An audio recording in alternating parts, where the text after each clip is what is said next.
Good evening, and welcome. Tonight we explore Rodrigo Duterte's presidency and its impact on the Philippines. From his controversial war on drugs to his pivot towards China, Duterte's tenure was transformative. Supporters saw him as a strongman bringing order to a crime-ridden country. Critics viewed him as an authoritarian undermining human rights and democracy.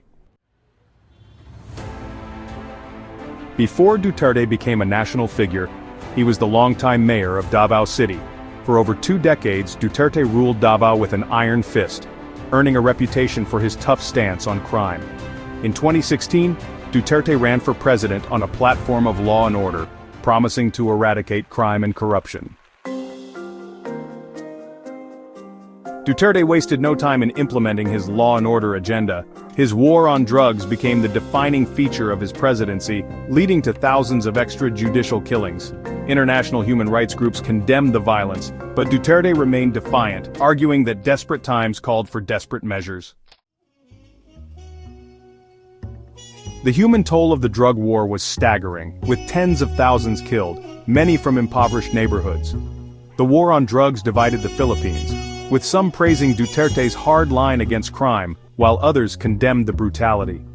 The International Criminal Court (ICC) opened an investigation into possible crimes against humanity, a move Duterte vehemently denounced. In a major foreign policy shift, Duterte moved the Philippines away from its longtime ally, the United States, and closer to China. He downplayed territorial disputes in the South China Sea, seeking to strengthen economic ties with Beijing. This pivot signaled a realignment of the Philippines' place on the global stage, met with both praise and concern. Duterte campaigned on a promise to rid the government of corruption publicly, shaming officials accused of wrongdoing. Critics argued that his anti-corruption campaign was often arbitrary and politically motivated, targeting his rivals while overlooking allies accused of similar offenses and corruption.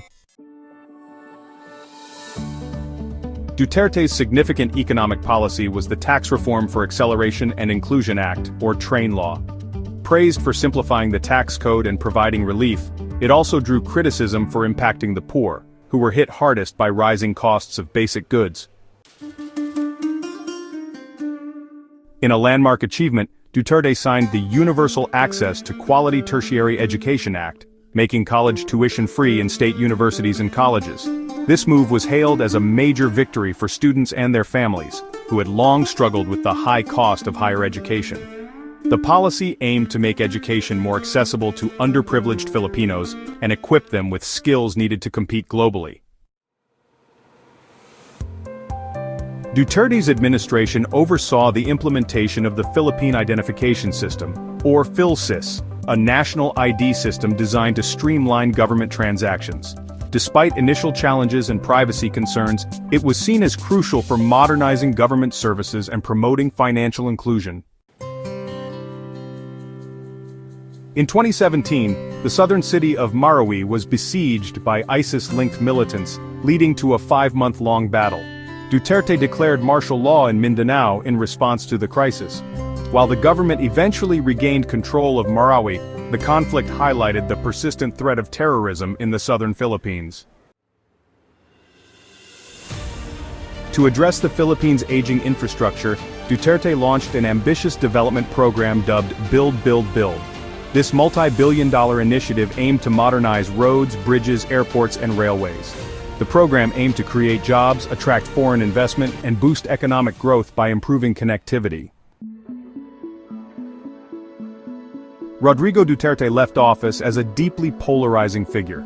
His presidency had a lasting impact on governance and foreign policy, redefining the Philippines' relationship with China and waging a controversial war on drugs.